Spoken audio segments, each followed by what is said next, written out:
The Binding of Isaac is a spooky game, a game about a sad naked baby.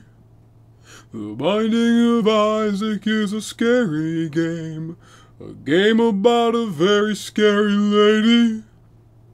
She will stomp on you, she has a scary eye, she will try to kill you.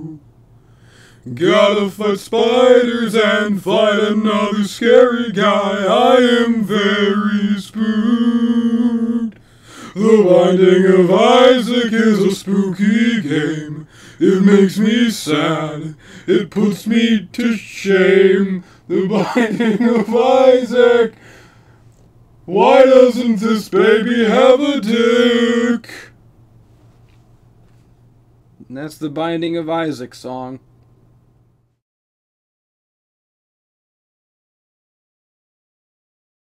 Hey, I'm playing The Binding of Isaac Rebirth? I think, yes, The Binding of Isaac Rebirth. Here we go, whatever. Welcome to another amazing edition of the Blue Glow. A spooky edition, just in time for Halloween on the 22nd of July. That's when I celebrate Halloween, I don't know about you. But which character will I pick? Which character will I pick for this spooky playthrough?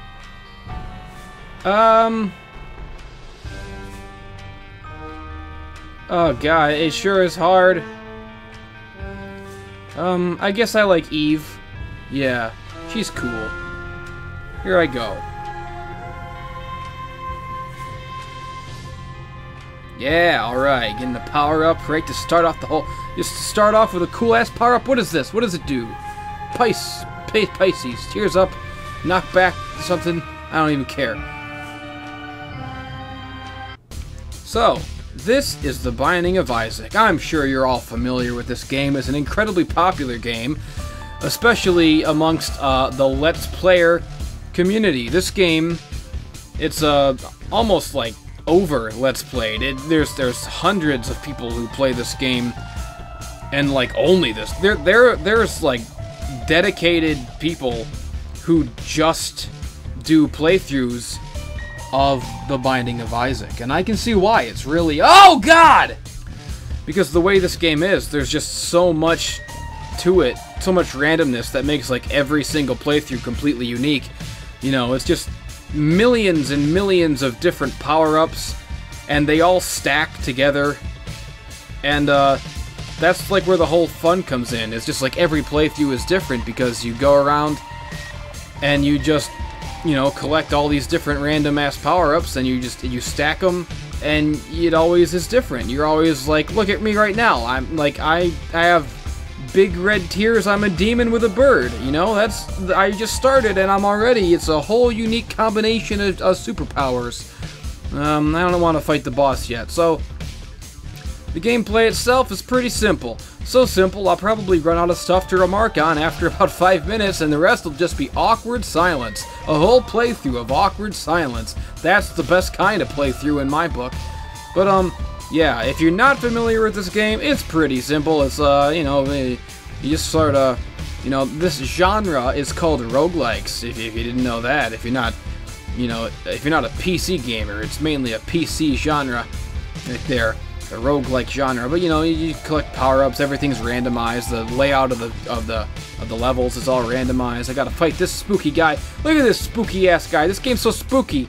It's like some Silent Hill shit. He's a fetus man with a dead boy connected at the hip with a umbilical cord there. What was I saying? Oh yeah, so basically this game is, you know, you explore the basement, you go down. You know, each level is another level down into the depths of the earth, all the way to hell. You know, you go to the rooms, you explore the place, and you get power-ups, and that's it. That's really, you explore, you fight, you get cool power-ups. That's the whole game. You know, it's simplicity is often best. You know, there's, god damn it, I got a fucking bird. My bird is my friend. You can't even stop my Get back to the wall, you cuh! You know nothing! Look at this mad baby. He's pissed off at me. but I'm the most pissed off baby here. I'm the saddest baby here. Look at these tears. These are tears of 1,000 years of torment. You don't have the sad life that a Binding of Isaac baby has. They've been everywhere sad ever.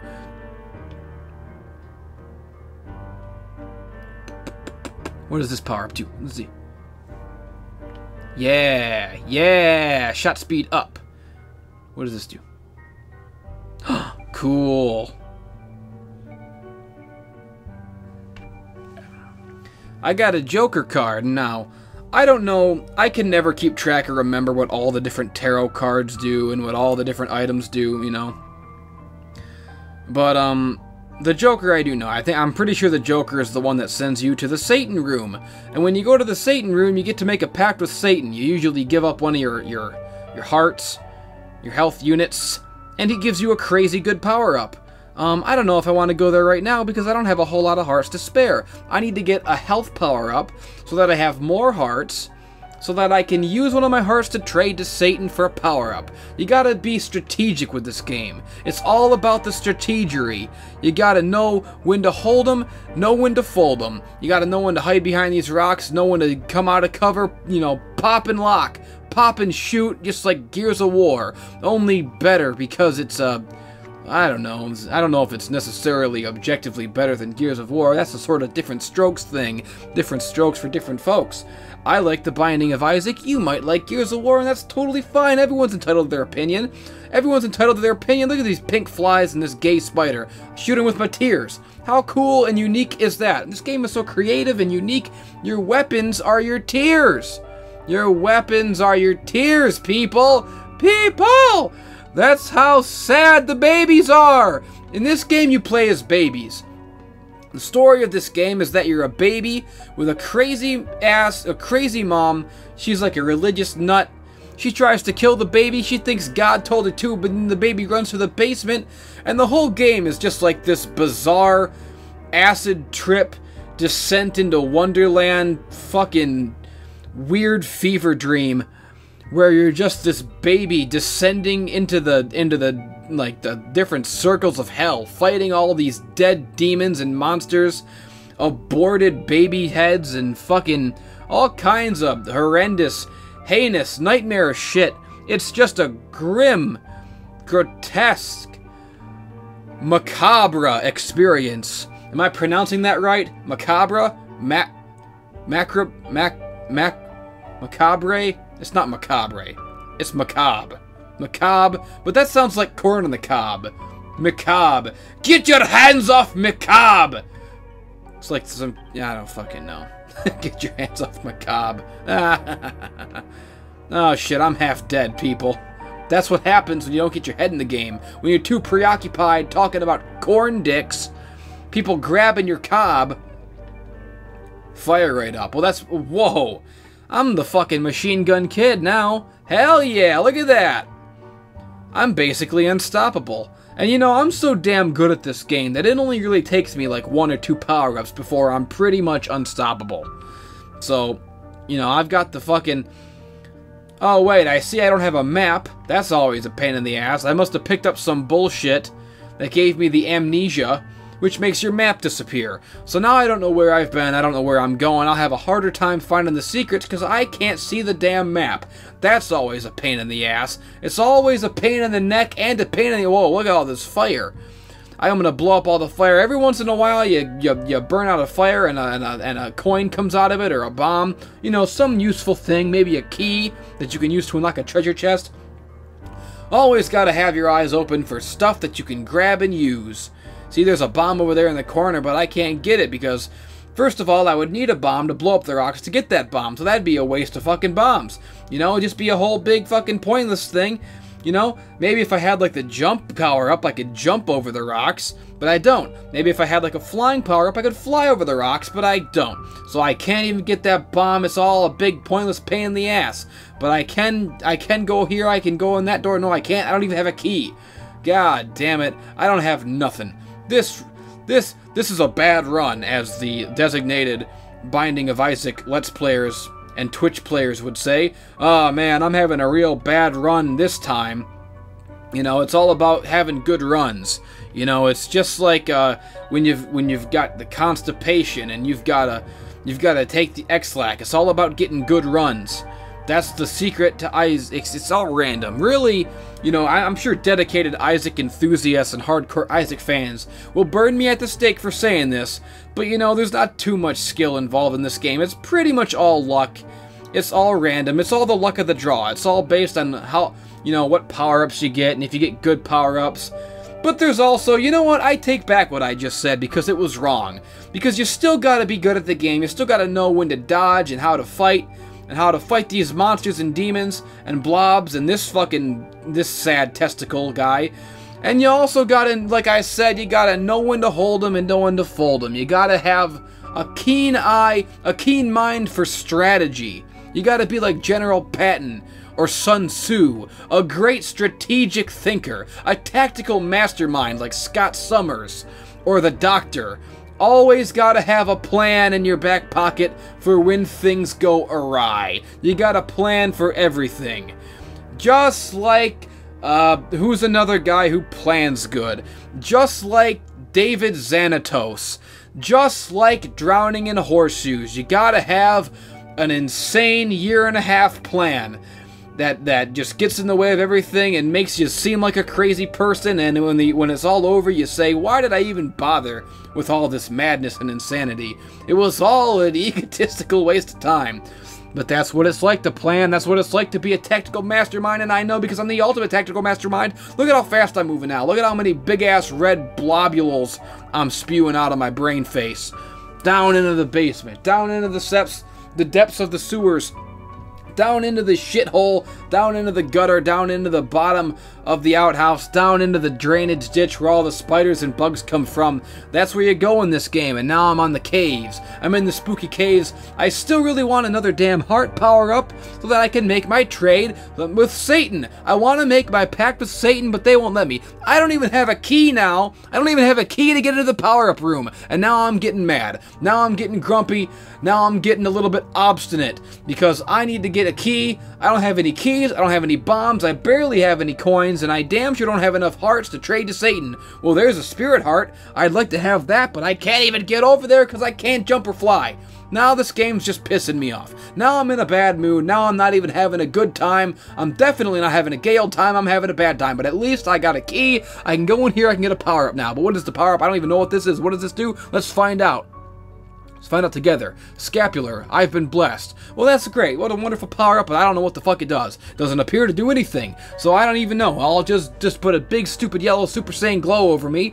But I know it's not real Super Saiyan. I'm not as strong as a Super Saiyan. I'm not as strong as Vegeta, or Goku, or Future Trunks, or even Kid Trunks, or Goten, or Gohan. I'm not even the strongest guy. I'm definitely not Broly strong. Nobody's fucking Broly strong. Only one man has ever been Broly strong.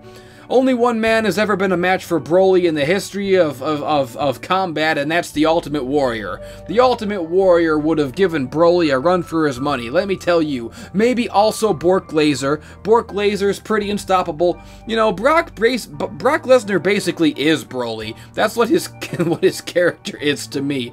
Just this unstoppable bastard beast incarnate who kills everyone just like I'm killing everyone, but those guys with the skulls are always a pain in the ass. I don't even like those guys. And then these guys on the walls are a pain in the ass. All the enemies in this game are a pain in the ass in their own unique way. What a bunch of bullshit. I hate this game. It's the worst game ever. I'm lying. That was a lie. I was just kidding. I was just joking around with you guys. Don't get your nuts in a twist. I love this game. It's fantastic. I don't like these flies, though. Check it out. When you kill the flies, they blow up. Watch these assholes. Watch. And see that shit? They blow up when you kill them. So if you kill them and you're too close to them, you'll blow up too. You'll get hurt. You'll be in great pain. But now I've got, oh thank God, I got a dime and I got a penny and I got a key. What's in here? I'm pretty sure there's a shop in there. Do I even have enough money to go to a shop? I don't know yet. I'm not sure if I want to go to a shop just yet. I might not have enough coins for something. I want to get more coins before I waste a key to go into the shop. You see, you always got to be thinking ahead. You got to be thinking of every possible possibility, every possible outcome, every possible... You got to... God damn it, I lost my heart. Cross my heart and hope to die. Hope not to die. What is this? You see, these... Now, these items that I'm picking up, these are passive items. They go in the bottom left corner. You can see it there. There's the Cursed Skull and the Pulse Worm. I don't know what the hell either of them does, so I have no fucking idea. You know, I'm not about to spend 9 hours on the wiki reading every single item description and knowing what everything does. So, you know, forgive me. Sue me. I'm not a fucking top-level Isaac guru who knows what every single item does. I barely know what any of the items do. If it doesn't say in flat-out, clear terms what the item does, if it has some vague, useless descriptor, some fucking obtuse, then I won't know what it does, and it just pisses me right off. It pisses me right off the bridge. That's a flaw with this game that I don't have any time for, I don't have any patience for. But now I'm fighting Gurdy here, and he's a bastard.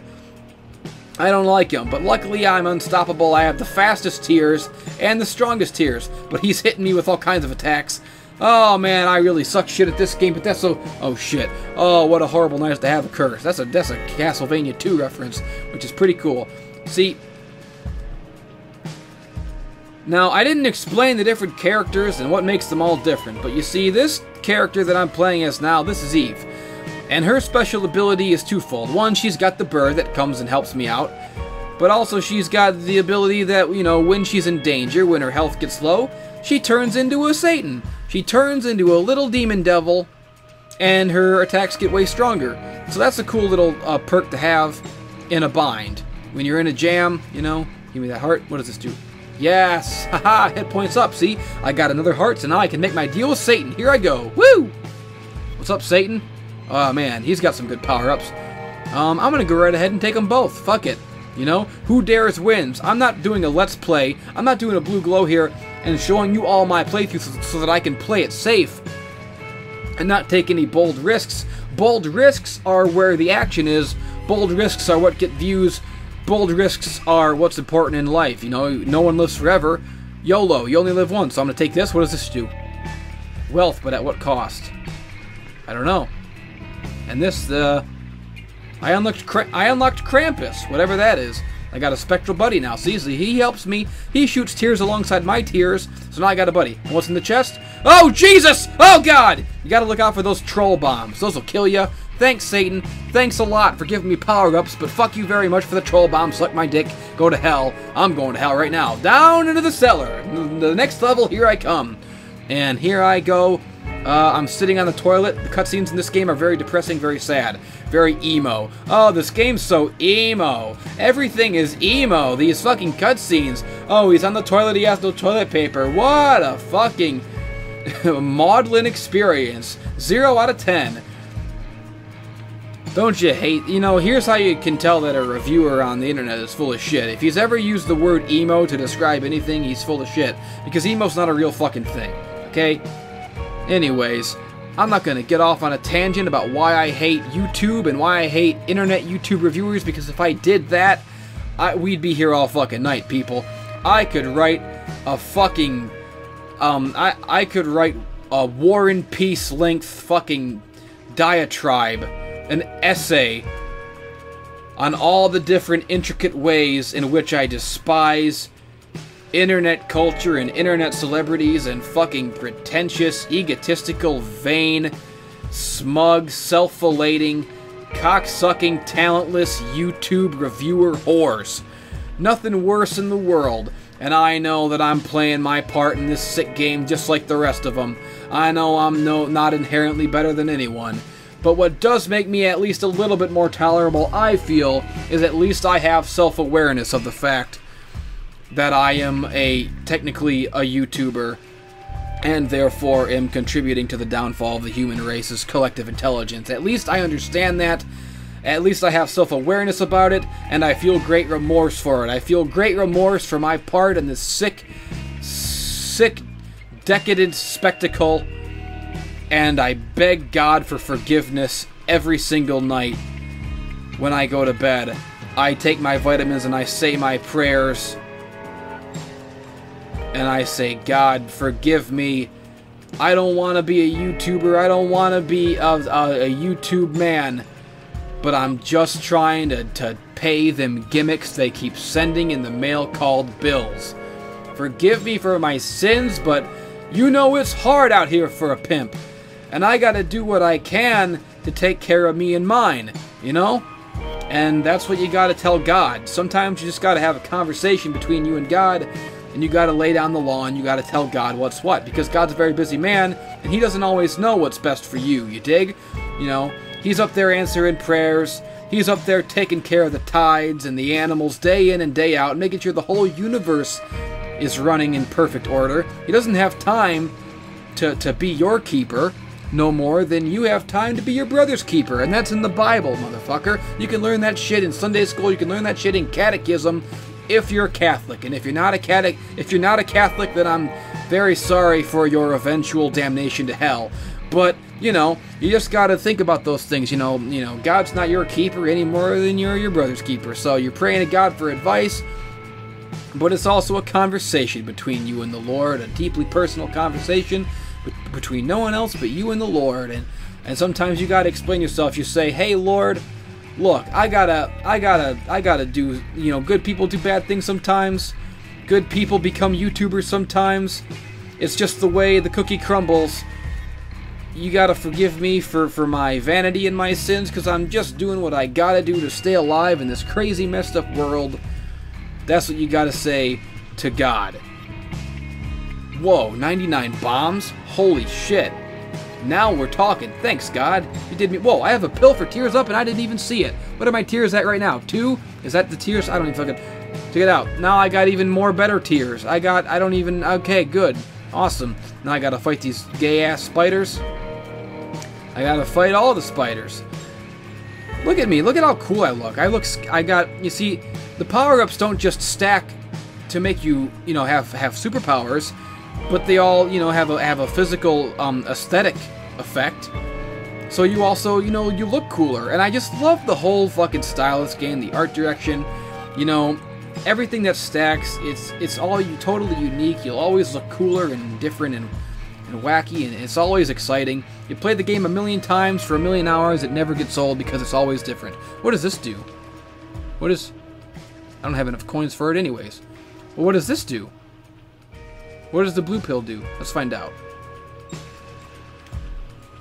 Oh, wow, thanks for that. That was utterly fucking useless and a waste of 5 coins. Fuck you. You know what? Fuck you. Bastard. Yeah, I blew up the shopkeep. He deserved it. He deserved it for selling me a useless lemon party that was unmarked. I didn't know what it was. It was a waste of my coins, my hard-earned coins. So fuck that shopkeep. Fuck him. I'm glad he's dead, and I hope he burns in hell. What's in here? Did I go in here? Oh, a battle room. Now, battle rooms can be scary, but they can also yield great rewards at times. So, there's some bombs. I don't really need bombs. Oh, I hate fighting these guys. He moves so damn fast. That's the trick to fighting him. See, you lay a bomb, and he'll swallow the shit, and it'll hurt him quite a bit. And since I have so many damn bombs, I can play this game all day, motherfucker. I can lay bombs for your ass all day. And I can still pick up these 2 bombs. It's like I barely lost any at all. Now I gotta fight fucking Wubba Lubba Dub Chub over here while he fucking shoots out Lemon Pea and throws his giant multiple angled snot bubbles at me. But he ain't shit. Now see, the more you hurt this guy, one of his eyes pops out and then the second eye pops out. So now you gotta deal with his urine soaking the floor, his acidic urine, and his boogers, and also his eyes that are flying around trying to take you out. It's a very intense battle. This is a very intense game. Many epic wars are to be fought in the dungeon of Isaac's nightmarish descent into hell. Oh my god. Holy shit. I'm in trouble now, people. I'm in trouble now. I'm almost dead. Tarot cards. That's what I need. Death. I don't know what that does. Okay, I have 2 death tarot cards. I assume this is like a kill everybody on the screen attack. Now that's the room. See those spikes in the door? Those rooms usually have like an item in them, but it's usually not worth it because it hurts you going in and it hurts you going out with that spike door. You know, everything in this game is a give and take. You know, sometimes you gotta sacrifice your health, your coins.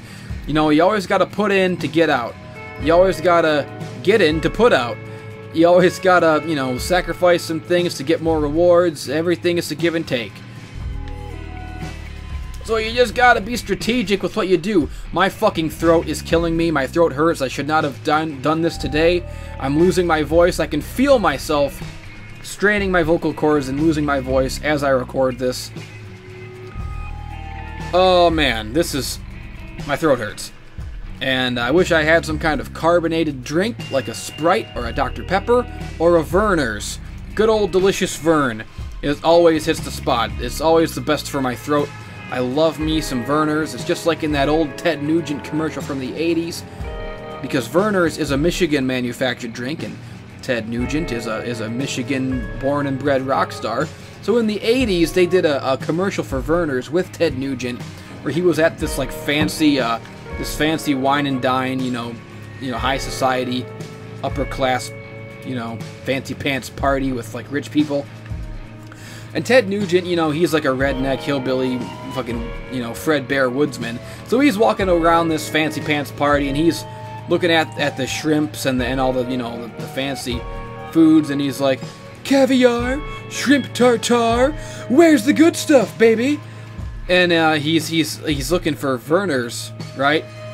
And then he finally pulls out like a cooler of Vernors, and he's like, Vernors, yeah, I forget what he says, but then like the end of the commercial, he does this. It's like he like shreds this riff on his guitar, and it's like, Vernors, it's what we drink around here. And that's one of my favorite commercials. It's awesome. Everyone look up Ted Nugent Vernors commercial, and well, you'll be singing that ditty to yourself every time you're in the aisle, wishing you had Vernors, but you don't because you're not a born and bred Michigander like me. Vernors! It's what we drink around here! God, I love that. It's a good time. Look at these fat babies with no dicks. Everything in this game is a fat baby with no dick. That's fucking... Oh boy. Oh man, I'm talking up a storm right now. Oh man. Oh boy. Oh god. Oh man. Treasure chests. Good thing I have so many keys, baby. What's in here? What's that? Yes, I got the explosive brain. And what's in this one? Damage up. Oh my god, I am so fucking strong. I am so fucking swole with power-ups. I am unstoppable right now. I've been training in 500 times Earth gravity in the fucking capsule ship, and I'm ready to take on the world, baby. I'm ready to fight in the Cell games. I'm ready to take on Majin Buu. Nothing can stop me now. I'm gonna go in the battle room. What does this do? Oh man, I got a spider buddy! Oh shit, these guys are dangerous. These guys do not screw around. These guys are bad news bears, bad news brown. See, if you get caught in that line of fire, you're done for, but I didn't. I was quick on my feet. I knew what I was doing. I knew where I was going. I was very agile, like a fucking ninjutsu master, able to walk on top of a fence and not fall over. That's how good I am at this game. That's how on the ball in the game I am. And these guys are a pain in the ass because once you kill them, you gotta shoot their goo to kill them for real. But luckily, I'm so strong and powerful, it ain't even a thing for me. Ain't no thing but a chicken wang, baby. But I did get hit once, and I did suffer a devastating blow. I've only got 1 health left, but I did turn into a demon, which makes you stronger. So like I said, it's a give and take, baby. Oh my god, these guys are dangerous. I hate these guys. These are my least favorite guys to fight because the projectiles that they throw are so fast. They're little Cubone bones. They're so fast, they'll get you. They'll get you, man. It's hard to dodge those guys, but I did because I'm really good at this game. I wonder if there's anything good in this fire. Let me find out by blowing up this and going in here. There's a penny in it. Penny for your thoughts. Look at all my friends, man. I got a spider friend. I got a spectral ghost friend. I got a bird friend, and I got a brain friend. I've got a whole goddamn parade right here. I've got a posse, I've got a crew, I've got a clique. And nothing can stop the clique, baby. I'm talking Shawn Michaels. I'm talking the 1-2-3 Kid. I'm talking Diesel, Big Daddy Cool, Kevin Nash. I'm talking Razor Ramon. And I'm talking... Actually, I think that was all of them. You know? And you can't stop the clique. You can't stop. You can't compete with my backstage politicking. Look at all the spider friends I got. Man, I'm doing good right now, and I gotta fight these guys. I can't even lose. I can't lose, people. Oh shit, a Cubone was hiding under... Oh shit, you know what? I can't lose unless I fight some more Cubone bones, because the Cubones in this game are fucking terrifying. They will fuck you up, because their bones... They're very hard to dodge. Once you get into the bone zone, you're in for a world of hurt. You know? Man, once you get into the bone zone, that's where the pain train makes a stop in the bone zone. You know? you first you get on board the pain train, and it takes you right on through the bone zone, right all the way through to the Bruise Cruise. And then finally, it takes one more stop in the Creep Jeep. The Creep Jeep! Where the fucking child molesters drive in the Indy fucking 500. I don't know what the fuck I'm talking about, people. It's like Wacky Racers. If there was a pedophile character on Wacky Racers... Is it Wacky Racers or Wacky Races? If there was a pedophile character in Wacky Races, he would have driven the Creep Jeep. And he would have been right up there with the fucking Dragula, with the other guy, what's his name? The bad guy? The Hound? I forgot his name. You know what I'm talking about. You know Wacky Races. Maybe you don't. Maybe I'm dating myself here. I'm only fucking 67 years old. Man, my references are really on the cutting edge of what's hip, aren't they? Fucking Wacky Racers. Maybe next I'll throw in a Jetsons reference, a Jabberjaw reference. That's what all the hip kids are into nowadays. Fucking Jabberjaw and Josie and the Pussycats. What am I even talking about? The Hollow. Oh shit! Oh shit! This guy is out of control. I don't even like this guy. Oh my god! I don't even. His movements are so erratic. I don't know how to dodge him. I gotta be careful. I gotta be real careful here. Come on, protect me, Spider Bro. Holy shit! Look at this guy. He needs to see a dentist. He's got that fucking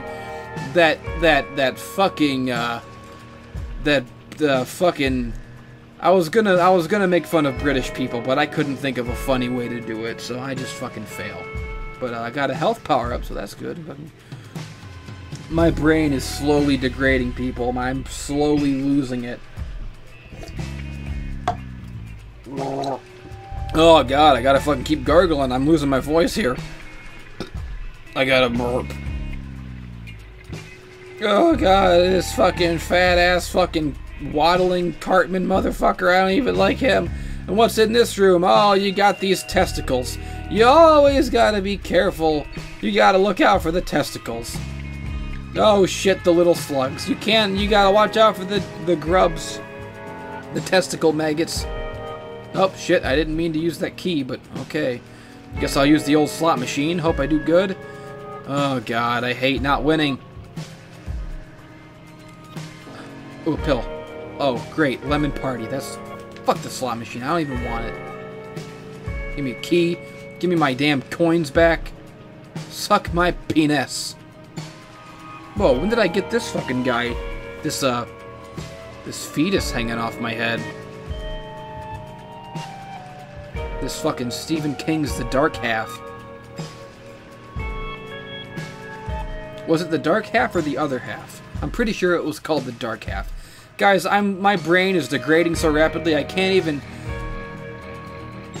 even remember the proper names of my own damn references.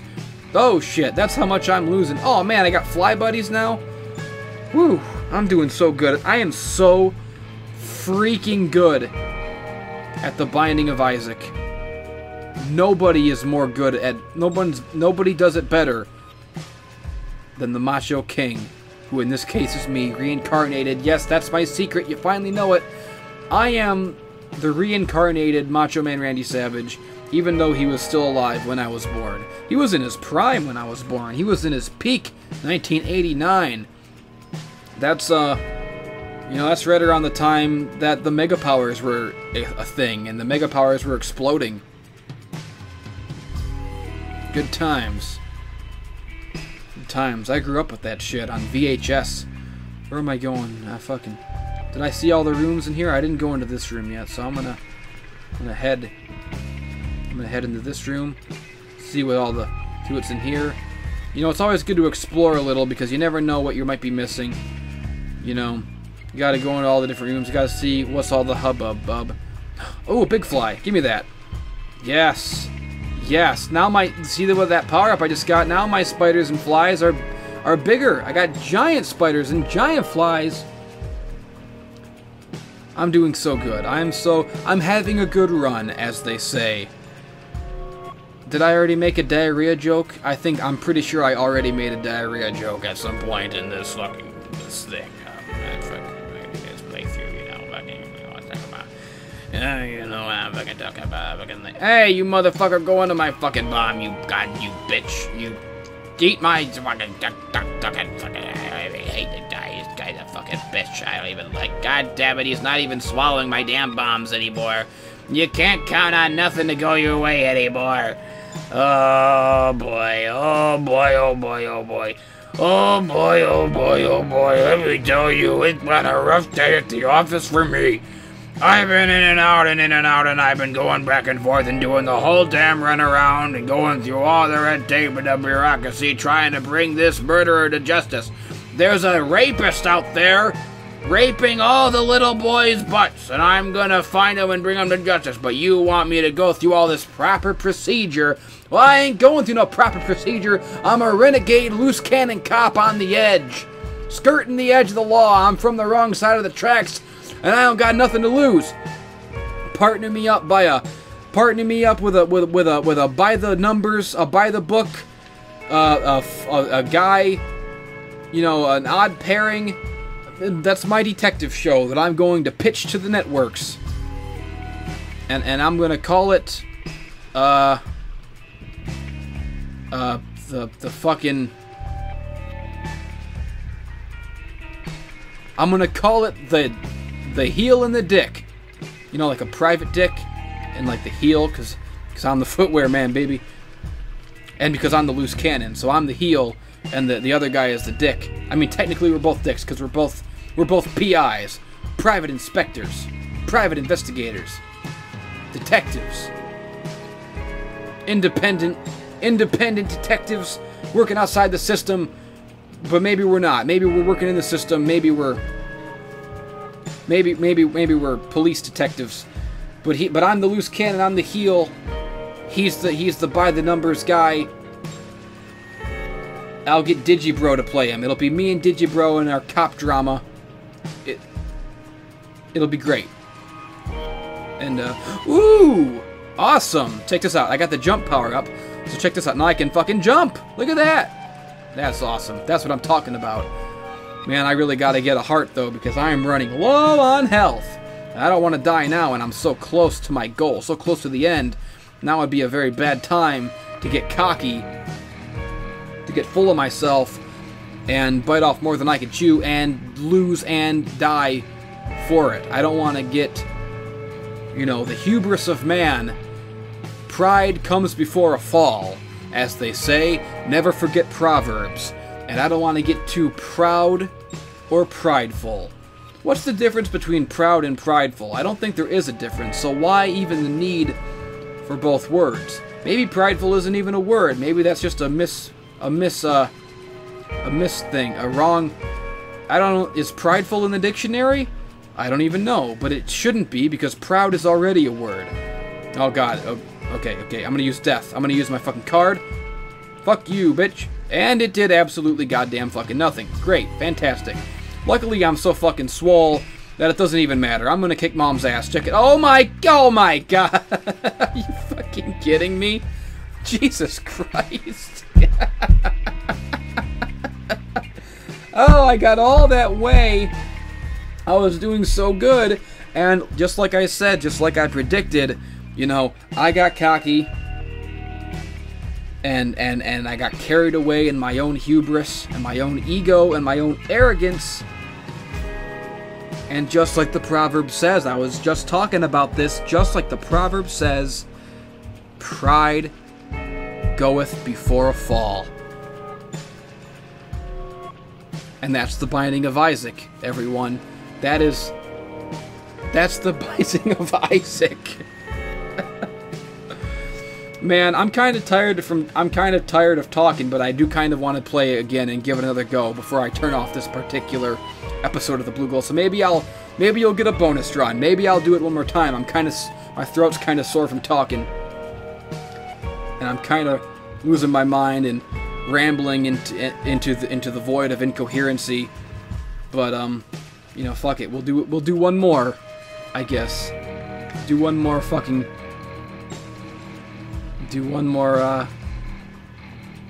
Isaac. And oh shit.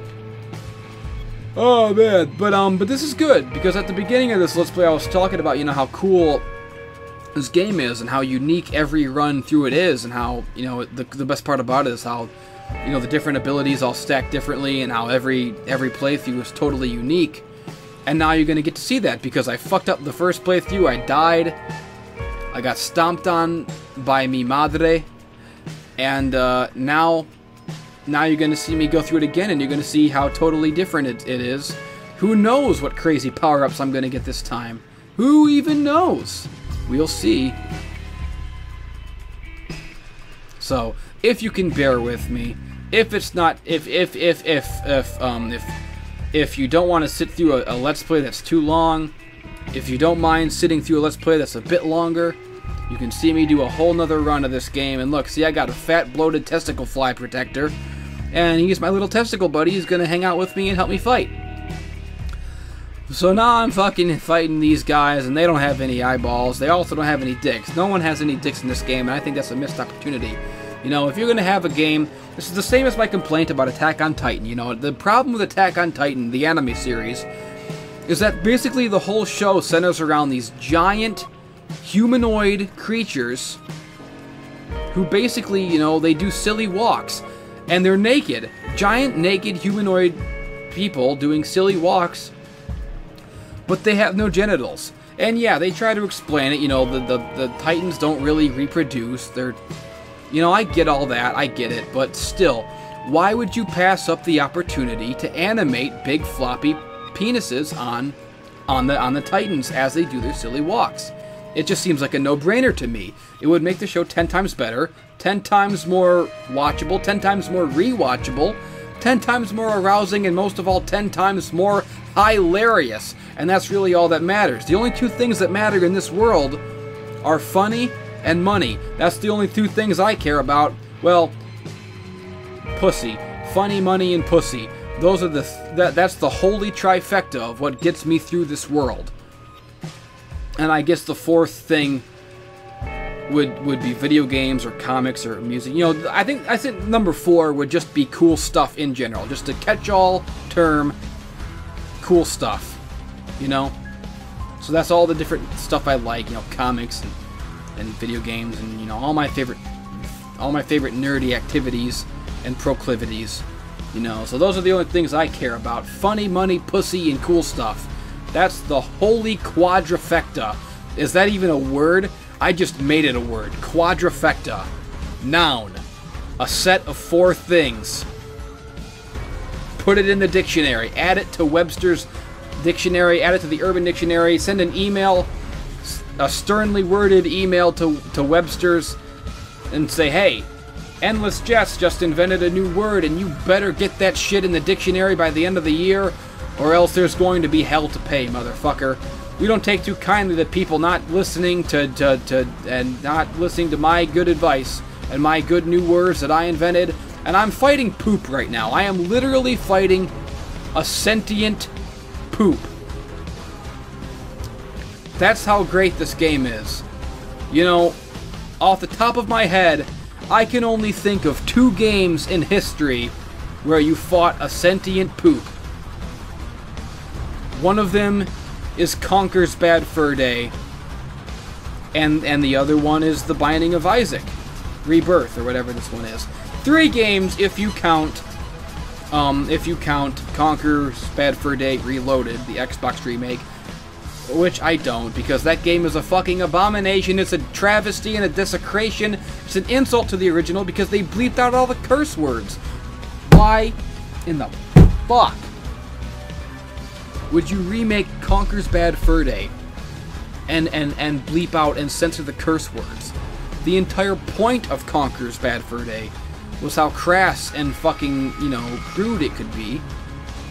And it's just, just spitting all over the spirit of the original. But they did add the online mode, which is pretty cool, I assume. I didn't play online, because back in those days, that was like, wasn't that like the Xbox One that came out on? I didn't have online back in those days. Some people did, not a lot of people did.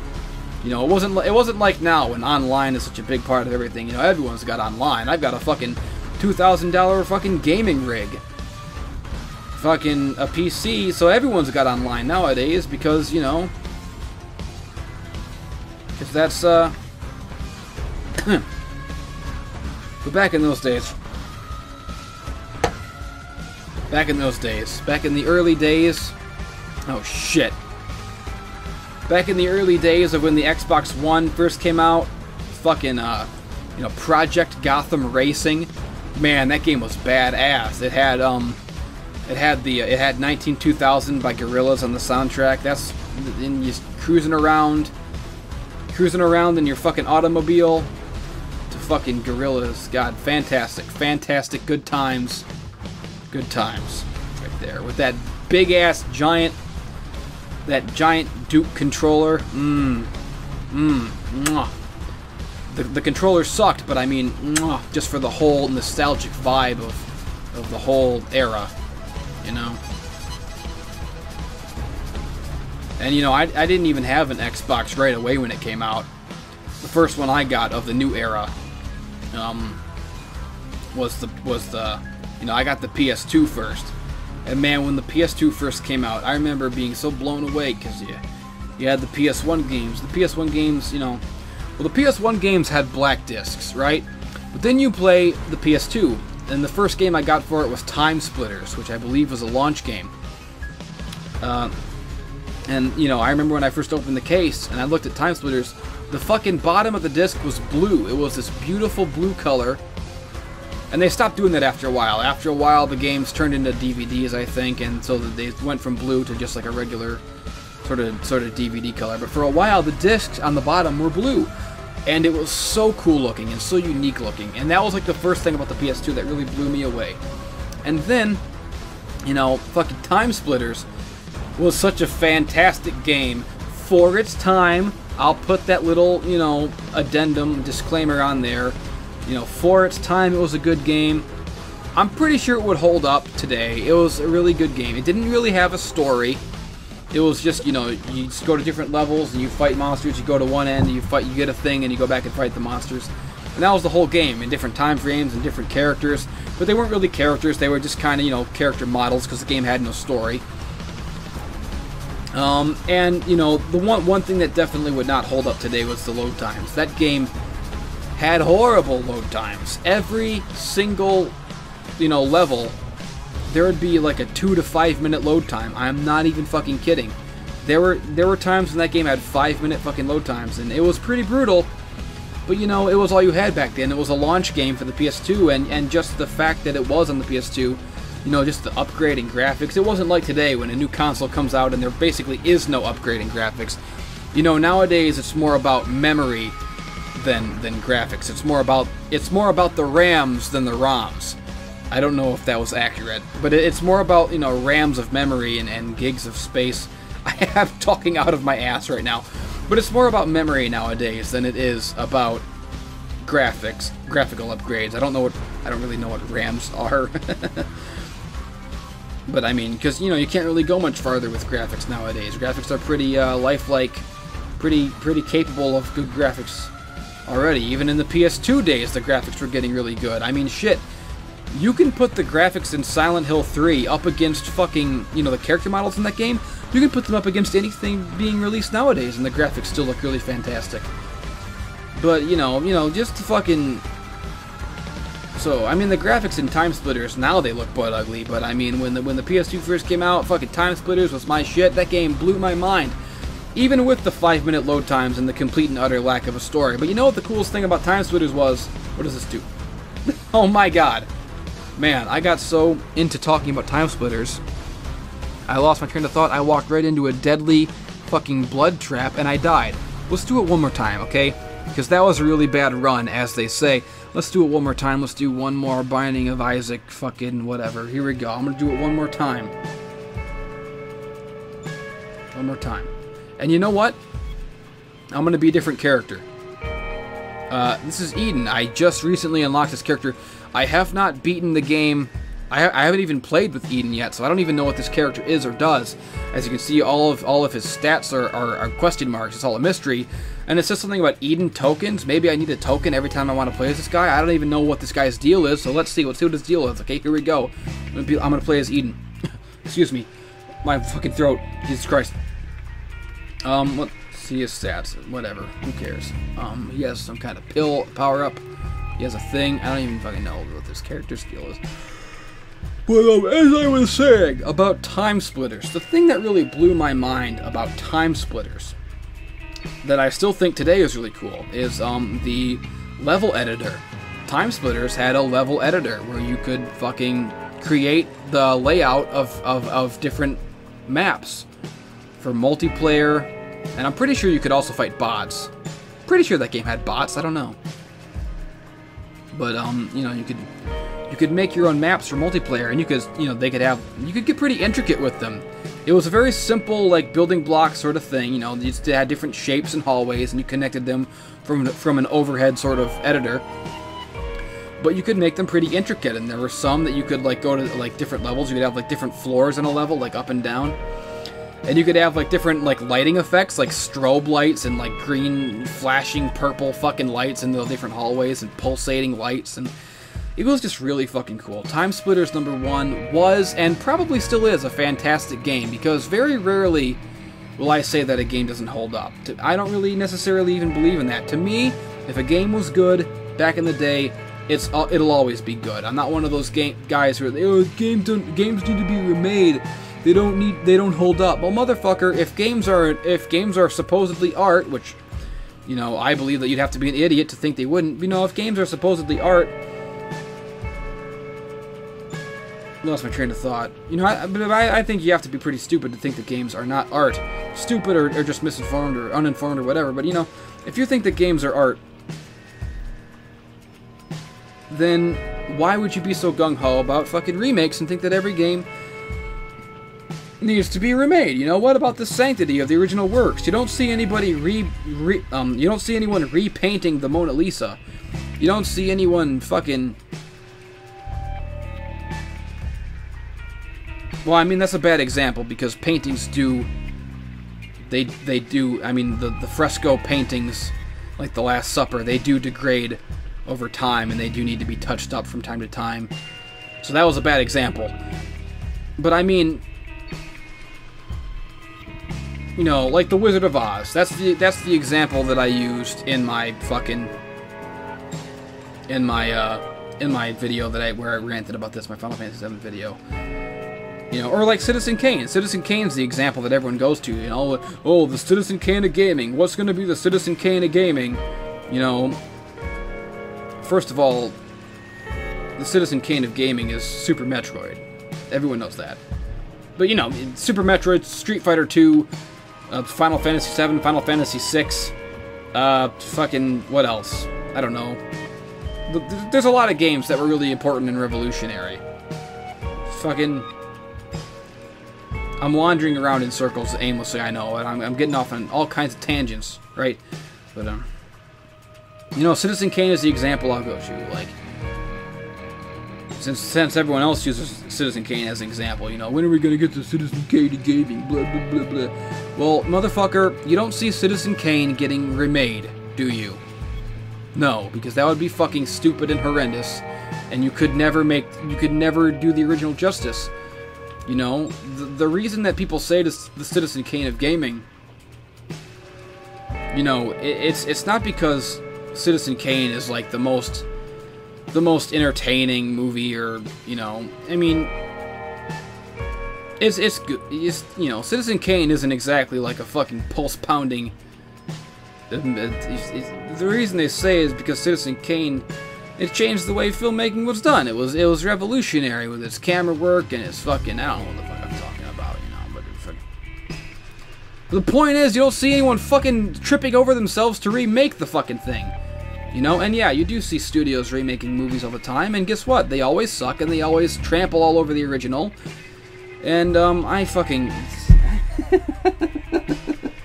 What even got me on this train of thought? What even... I don't know. Fuck remakes. Fuck all remakes. I'm playing again. I'm gonna be fucking Azazel. Check this out. This guy's awesome. He's got like a... Look at this guy. Look at this. See, this guy's like a demon. He's got black hearts instead of red hearts. But check this out. Instead of shooting tears, he does that. So this guy is pretty fucking unstoppable now. Anyways, what does this do? Boomerang tears? Well, that's kind of useless because this guy doesn't have tears. See, the only downside to playing this guy's really powerful, and he really kicks a lot of ass. But the only downside to playing as him is that a lot of the power-ups just don't work, because a lot of the power-ups are power-ups for your tears, and this guy doesn't use tears. He uses that fucking... Anyways, if I lose this time, I'll just call it a day. But the reason I got off on that tangent about remakes or whatever is because, you know, the point I was trying to make is I'm not the kind of guy who will say that a game is aged poorly. You know, it's very easy for me. You know, even like graphics wise, I don't get the mentality of, oh, the graphics looked good then, but they look bad now. No, they don't look bad now. Just because newer games have better graphics doesn't mean that old graphics look bad. You know, Final Fantasy VII, the character models, you know, those blocky, super deformed character models, people say, oh, it looks so bad now, it looks so stupid now. Well, does it? I don't think it does. I think that those blocky, you know, character models, I think they look charming as hell. I think it's part of what makes that game unique. I think the game had a beautiful fucking art style. You know, even if the super deformed characters, even if they were a result of technical limitations at the time, you know, in retrospect, they look cool for different reasons now. They look cool because it's charming, it's quaint. That's the word I'm looking. It's quaint, you know, it's... I think the graphics in Final Fantasy VII are still really good. And, you know, not just the character models, but I mean the backgrounds. I mean, those pre-rendered, you know, static, those pre-rendered backgrounds, those will be timeless no matter how well graphics improve, you know, in the future. Oh, also this guy flies, so I can go over obstacles or whatever, so he's a pretty good character, but, you know, those backgrounds will be fucking timeless forever. So, and also, you know what the best part is the parts of the game where like a cutscene is going on like in the background while the gameplay is going on. That always is awesome. You know, it was impressive back then, and even today, I still think it looks cool as hell, and it makes for some really cool, well-directed cinematic moments. And I don't think the game gets enough credit nowadays. I think everyone wants to jump on the overrated bandwagon, and you know, the criticisms people lobby at it, most of them are totally wrong-headed and just plain inaccurate. But the graphics, what am I fucking even talking about? I don't fucking even know what I'm talking about anymore. I'm talking about Final Fantasy VII. Oh Jesus Christ! Oh Jesus Christ! Flies! Flies!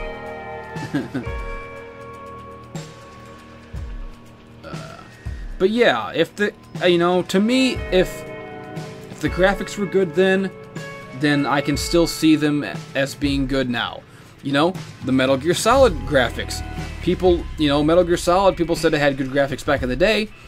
You know, nowadays people say, well, now, looking back on it now, everyone has like mashed potato face and it looks all blocky and jagged. Well, yeah, the characters do have mashed potato face, and it does look blocky and jagged, but it looks cool. that's the way that Metal Gear Solid looks, and that's the way Metal Gear Solid is supposed to look, you know?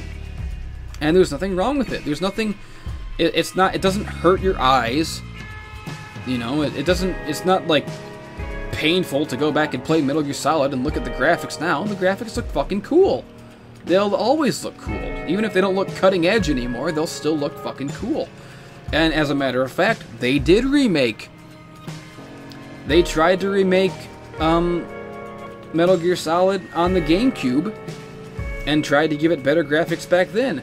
And what was the result? Yeah, you made the graphics better, but the Metal Gear Solid remake on GameCube was nowhere fucking near as good as the original Metal Gear Solid, just in terms of gameplay, and in terms of the direction of the cutscenes, and in terms of the voice acting. You know, all that stuff was changed, and none of it was as good. You know? So, you know, you can glam up the graphics and try to make lightning strike twice all you want, but you'll never accomplish it. You'll never be able to match a work of art that already exists, and why would you fucking try? It's just stupid and ridiculous to me.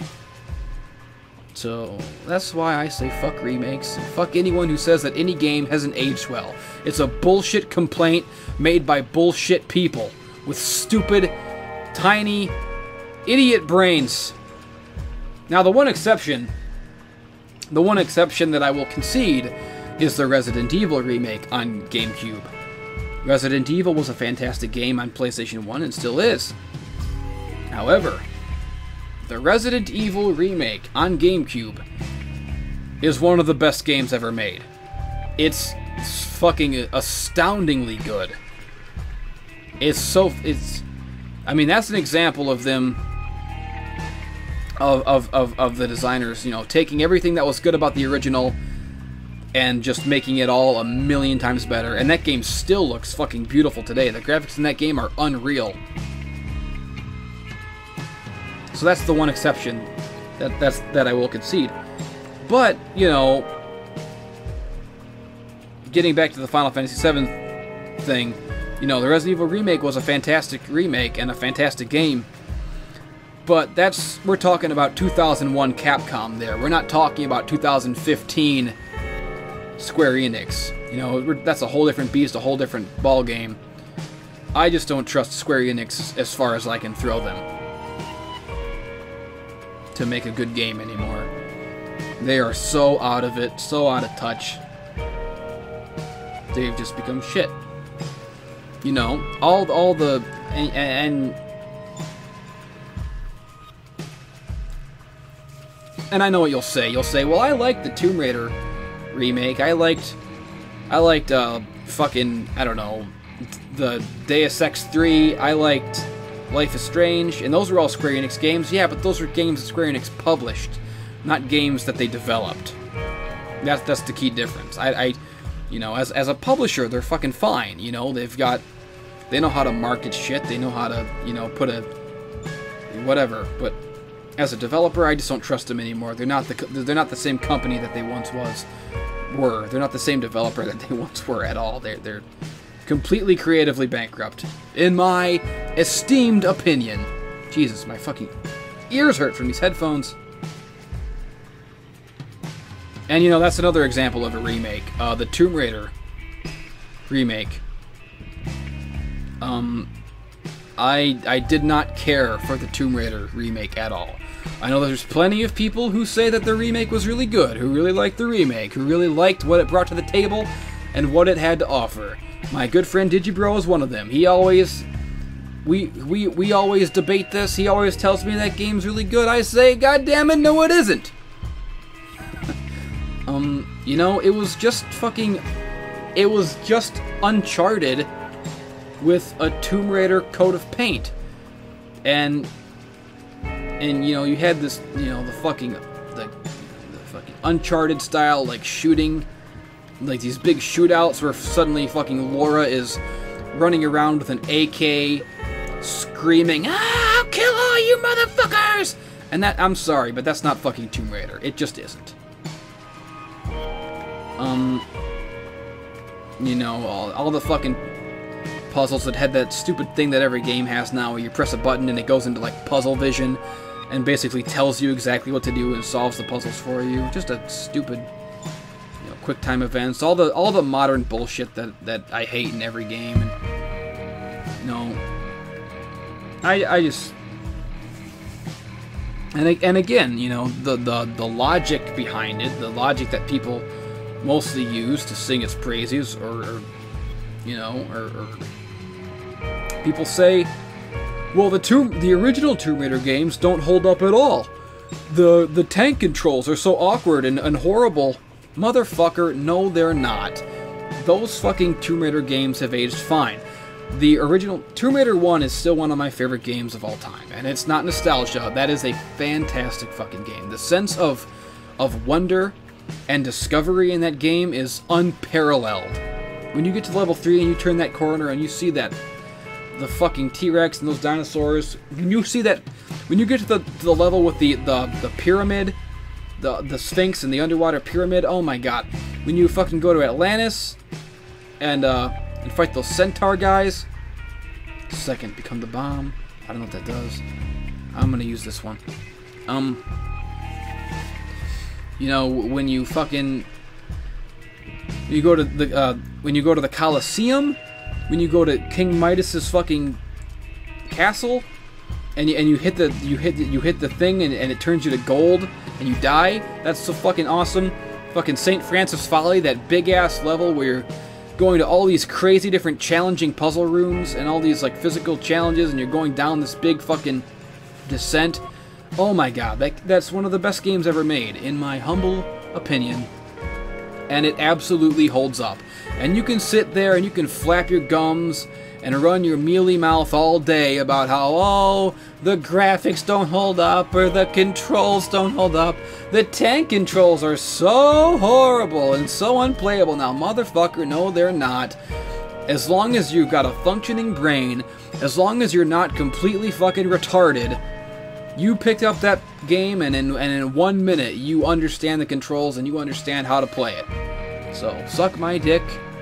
Anyone who says that Tomb Raider doesn't hold up or needed a remake is dead wrong. Anyone who says that any game doesn't hold up or needed a remake is dead wrong.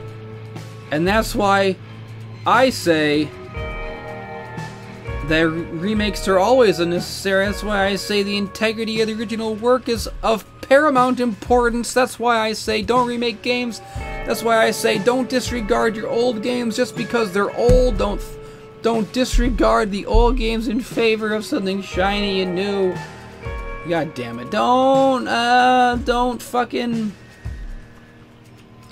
Don't just assume that old games are bad nowadays or don't hold up. That's ridiculous, flawed logic. Games aren't getting worse. That's crazy. A game doesn't fucking degrade like a fresco painting over time. It's the same game it always was. It's exactly as good as it always was. If it was good then, it's good now, god damn it, and that's what I'm saying. That's the bottom line, because Endless just said so. Footwear 316 says if it was good then, it's good now. What? What? What? Swig of iced tea for the working man. Oh shit, I'm all out of iced tea. I'm all out of iced tea. I ain't got nothing to drink or wet my whistle with. I ain't got nothing to fucking gargle with. My throat hurts so bad. I'm talking up a storm up in this bitch. Oh man, I've been talking for an hour and we're watching the clock turn like a rotisserie chicken here on 123 Gimmick Street here in Los Angeles, California. Doing this podcast for the working man. I'm doing a Stone Cold Steve Austin thing. It is Steve Austin's podcast is fucking fantastic. It's by far my favorite podcast. Whoa, a heaven room. You rarely see those. I'm gonna go right in there. What did I just pick up? I picked up a luck increase. Yes. Oh, baby. That's what I'm talking about. Thank you so very much. But, you know, how cool is that? Stone Cold Steve Austin. I mean, you had this guy one of the greatest and most famous wrestlers of all time. He was so over in the 90s. He had all these catchphrases and turns of phrase, and that he got so over with the crowd, right? Now it's years later, the dude's 50, he's been retired for over a decade. And what does he do? He starts a fucking podcast, and this is how much the motherfucker still got it. He starts a podcast, and just through his podcast, he's able to come up with all these new catchphrases and turns of phrase, just from being himself, that have gotten just as over as his old wrestler catchphrases used to get. So now, you know, you have the Austin 316, you have the that's the bottom line, you have the what, you have the you know, run your mealy mouth, all that stuff. You have all those old wrestler catchphrases, and then on top of it, he's added to his repertoire all these new turns of phrase just from being himself on his podcast. Fucking the clock spinning like a rotisserie chicken down in Los Angeles on 1, 2, 3 Gimmick Street, sitting here at the Broken Skull Ranch with Hershey the Wonder Dog, doing this podcast for the working man. He's fucking... Oh my god. I love Stone Cold Steve Austin so much. I love Stone Cold. I love The Binding of Isaac. I love fucking Final Fantasy VII and Tomb Raider and Resident Evil. I love video games. I love cool stuff. And I love you, my dear viewer, my beloved fans, who come from all walks of life to sit at your computers or your fucking your whatever devices you're watching this on, and hang out with me in the old Blue Glow and just play some fucking video games and listen to me ramble incoherently and spew the bullshit off my brain. That's another Stone Cold Steve Austin thing from his podcast. Oh shit. And Chris Jericho does it too. I also listen to Chris Jericho's podcast. That's another great one. And he has his own turns of phrases that he's getting over. You know, when he refers to his podcast as the Page, or when he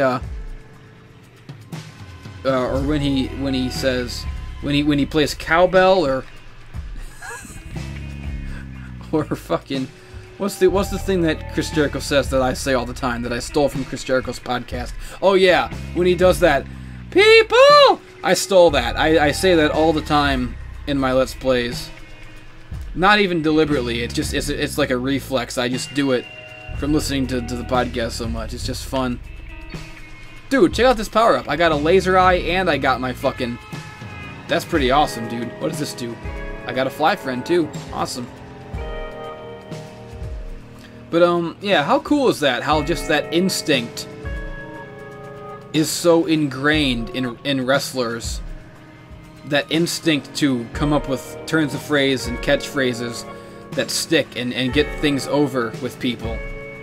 And it's just so cool to me how it's like this reflex that never leaves them. This ingrained marketing know-how from fucking wrestling, from years of doing that, and that's really, and that's what I do too. You know, that's how I always said that my camera presence and the way that I do everything is influenced by a lifetime of watching pro wrestling, right? You know, and I do the exact same thing. You know, I have hundreds of little catchphrases and turns of phrase that I get over. You know, things that I say all the time, like fucking, like am I the devil, or fucking, you know, referring to myself as Satan, or joking around, or calling myself the Footwear Man. Well, why am I the Footwear Man? Because I'm a real heel and I drown every day. That was my old go-to explanation for whenever someone inquired about the meaning of drowning in footwear. And I had other variations on it too, like, because I'm a real heel and I got soul, brother. Soul, you know, like it's like a pun, like soul, like footwear. But, you know, I have hundreds of those. I can't even think of them all right now. Little turns of phrases that I that if you follow me for a long time, you'll see keep popping up in my videos. You know, not even, you know, consciously, things that I just say that are, you know, just totally my own little catchphrases that I fucking say all the time. You know, it's that fucking self-marketing instinct that I've gotten from watching wrestling my whole life, you know. That I learned from fucking wrestlers like Stone Cold and Chris Jericho. This is getting deep. This is turning. This is what you know. This is what I started this channel for, people. You know, I just fucking ramble incoherently, and occasionally I get into some real shit, and it's just cool. It's fucking Binding of Isaac, baby. This is a good ass playthrough. This is a good ass commentary by me, if I say so myself. We're banging on all cylinders here. I'm saying some funny stuff. I'm saying some poignant stuff. I'm saying some deep stuff. I'm saying some real stuff. And I'm talking about the game and how good it is. I'm talking about myself and how cool I am. Wow, what a great time. Wow. I'm not gonna be able to talk for fucking days. Whew, man. My voice right now feels like I'm fucking Asuka waking up on the beach. 2 hands around my neck, crushing my larynx. That's what my fucking my throat feels like right now from talking so much in this fucking Let's Play. Woo!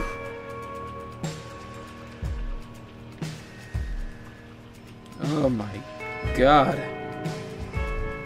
I don't even know what I'm talking about anymore, baby.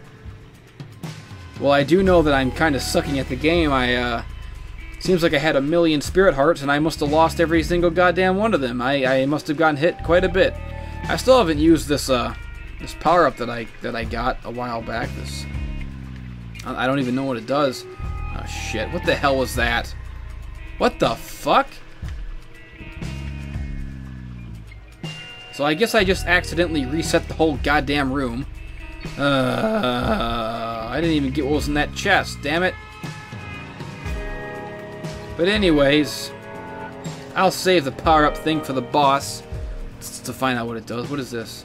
Okay, I got a monkey paw. I don't even know what that fucking does, but... You know, it's obviously a reference to the famous story of the monkey's paw. You've all heard of that one, where the couple, they get the paw. It grants all their wishes, but it grants them all wrong. Eventually, they make a wish that they wish that their son was back from the dead. And then they realize what they've done, and they realize that this wish is gonna go wrong. They hear a knocking on the door. For all they know, that their son could have come back as like a horrible zombie or something. So a horrible abomination from the underworld. You know, they realize that they've played God. They've messed with forces beyond their understanding. So they use their last wish or whatever. They go, Monkey Paw, no, we take it all back. Please, Monkey Paw. Monkey's Paw, we take it all back. And, what did I just pick up? I have no idea what I just picked up. But, yeah, it's the Monkey's Paw. It's a very famous story that you may have read in middle school. You know, it's a very, you know, it's a story that has been retold and reinterpreted throughout the ages. You know, the Simpsons did a hilarious parody of it for one of their Treehouse of Horrors. I'm pretty sure the Twilight Zone must have done it at some point. If the Twilight Zone didn't, Outer Limits did. One of those two, I'm sure, did a Monkey's Paw episode at one point. By the way, that's like my favorite fucking show of all time. Is like, I mean, I don't know, you know, I have so many things that I love and hold dear to my heart that it's always hard for me to say definitively this is my favorite thing. But, you know, this is definitely one of my top favorite shows of all time. Is the original Twilight Zone from the 60s. One of the most ahead of its time, still completely relevant. Rod Serling was a fucking genius. One of the greatest geniuses of all time, in my opinion.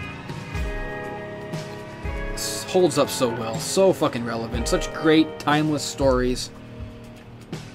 Twilight Zone, my shit, you know, it's one of my favorite shows of all time. You know, Twilight Zone, The Adventures of Pete and Pete, Hey Arnold, and, like, Teen Titans.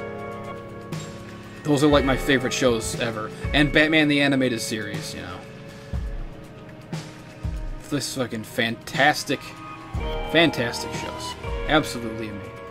So good. So goddamn good. You don't even know. But, yeah, the fucking Twilight Zone, Outer Limits, Tales from the Dark Side, which was from the 80s, I think, and, that's like my favorite genre of shows. There was a pretty good recent one too, but I don't remember what it was called. It used the theme song for it. I don't remember the name of the show, but I remember the theme song for it was that Serge Tankian song. I think it's called "Lie Lie Lie," but yeah, "Lie Lie Lie Lie Lie Lie." That one. That was a really good one. That's like my favorite genre of shows is the anthology shows, where like every episode is a new story with new actors and new characters and some crazy spooky twist or whatever. You know, I could watch that shit forever. And there's been so many like that, you know, like fucking Alfred Hitchcock Presents, and you know, it's such a great formula. I love all of the anthology shows like that, every single one of them. They're all fantastic. I'm such a nerd for that kind of shit, but you know, none of them beats or compares to the original Twilight Zone with Rod Serling from the fucking 60s. That, like, if you've never seen it, I suggest that you do, because if you fucking watch some old Twilight Zone episodes, and you can watch like any episode, you could pick one at random, they're all so good. But it is like shocking, it is astounding how good that show still is, how relevant it is, and just how flat out good it is, how well it holds up. And you see, that's another thing, you know, what's good is good forever. If, you know, a fucking work of art that's well made stands the test of time. Bottom line, end of story. Things don't just fucking get worse just because it's been a few fucking decades. It's ridiculous. It's immature fucking thinking. It's juvenile. It's a very juvenile rationale to think that, you know, that good things from yesteryear can't hold up today. You know, as Joe Hill put it so eloquently in his novel Nosferatu, which is like my favorite novel ever. That and Horns Tide, both Joe Hill books, but as he put it so eloquently, gold stays gold. You know, gold doesn't rust. What's gold is gold forever. Doesn't rust, it doesn't degrade. Something that's good and wonderful will always be good and wonderful. Just like I'll always be good and wonderful. Gold doesn't rust, and neither do I. I'll be here for all time. That's why I'm the Endless One. That's why I'm Endless Jess. Because what's gold stays gold forever, and I'm gonna stay gold forever. You bet your sorry ass I will. And that's the bottom line. 'Cause Stone Cold said so. You see how I brought that all full circle? That's how fucking good I am at this. That's what an eloquent, snake charming motherfucking wordsmith I am.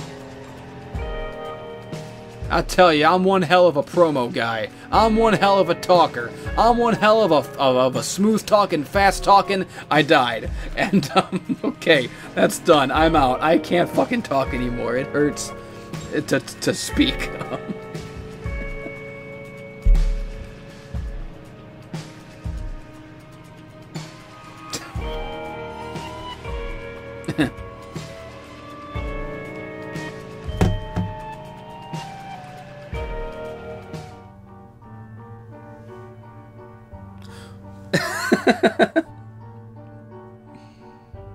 Oh my god.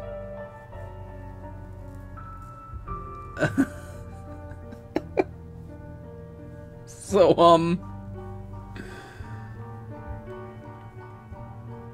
I just did I just did an hour and a half Blue Glow. I just played Binding of Isaac for an hour and a half. I fucking talked my guts out. In terms of me running my mouth, I just did what is probably the best Blue Glow that I've done so far. An hour and a half of nonstop, entertaining, fucking discourse with me, myself, and I. And I wasn't recording gameplay. The entire time, I forgot to press F9 on my keyboard. I forgot to activate the video recording. So...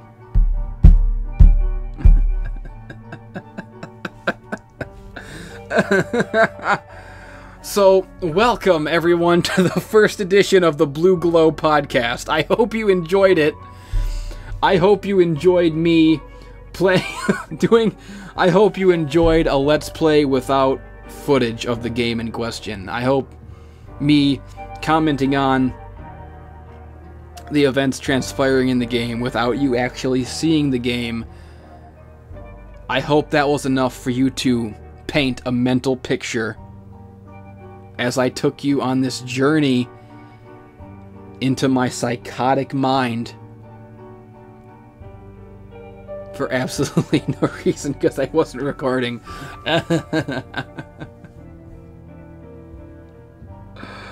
Oh man, talk about fucking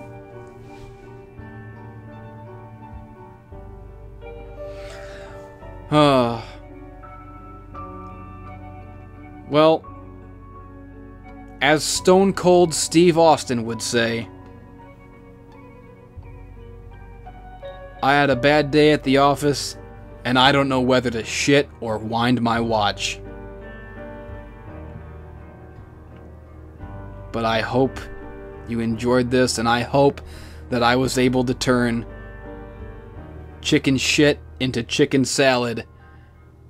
And that's the bottom line, because Endless just said so.